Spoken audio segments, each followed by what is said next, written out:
ગુજરાતમાં સ્થાનિક સ્વરાજની ચૂંટણીઓમાં આણંદના સાંસદ ભાજપાના જે રીતે જાહેર સભાની અંદર આંકલવ ખાતે જે રીતે ધાક ધમકી ભર્યું આખું એમનું પ્રવચન કર્યું કે તમે જો ભાજપના ઉમેદવારને નહીં જીતાડો તો તમને ગ્રાન્ટ નહીં ફાળવવામાં આવે. સાંસદ શ્રી, આપ ચૂંટણી જીતવા માટે અને ભાજપને જીતાડવા માટે જે રીતે બે બાકરા બન્યા છે, કાશ તમે જો પહેલા ભાજપાવાળાએ જનતાલક્ષી કામો કર્યા તો તમારે આ ધાક ધમકી ન આપવી પડે. જે રીતનું એમનું નિવેદન આવ્યું છે, નિવેદન ગેરબંધારણીય છે અને સાથે સાથે લોકતંત્રમાં આવા નિવેદનનું કોઈ સ્થાન ન હોઈ શકે. કારણ કે ગ્રાન્ટ એ ભાજપાના સાંસદ હોય, ધારાસભ્યો હોય કે અન્ય લોકો હોય એમના ખિસ્સામાંથી નથી આપતા.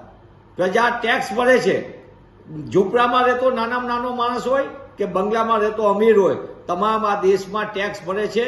એ સીધો હોય, પ્રત્યક્ષ અથવા પરોક્ષ રીતે સીધો કરવેરામાં આવે છે અને એના નાણામાંથી આ ગ્રાન્ટ આવે છે પ્રજાલક્ષી.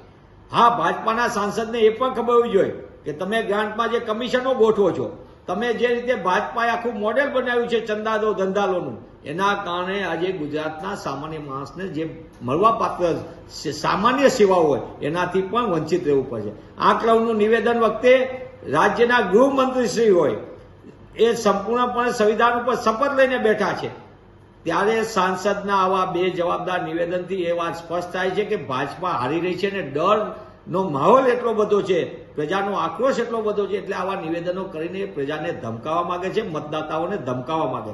ત્યાં ઇલેક્શન કમિશનની સીધી જવાબદારી બને છે ફ્રી એન્ડ ફેર ઇલેક્શન કરવા માટે. એની જવાબદારી બને છે કે તેમને તાત્કાલિકપણે આ બાબતને સંજ્ઞાન લઈ અને આંકલવ સહિતના મતદાતાઓમાં ડર પેદા કરવા માટે તેમનું જે નિવેદન છે એ નિવેદનની સામે તાત્કાલિક સાંસદ સામે ગુનો દાખલ કરવો જોઈએ અને પગલાં ભરાવવા જોઈએ. ભાજપાના નેતાઓમાં થોડી પણ શરમ હોય અને રાજ્યના ગૃહમંત્રીશ્રીને પણ એમ લાગતું હોય કે આ નિવેદન ખોટું છે તો તેમને તાત્કાલિકપણે ગુજરાતની જનતાને કહેવું જોઈએ કે અમારી નીતિ ને નિયત હકીકતમાં સાંસદ કે એવી જ છે ભાજપાની કે એ કંઈક જુદું વિચારે છે. આનો જવાબ પણ ગુજરાત અને ગુજરાતીઓ માંગી રહ્યા છે.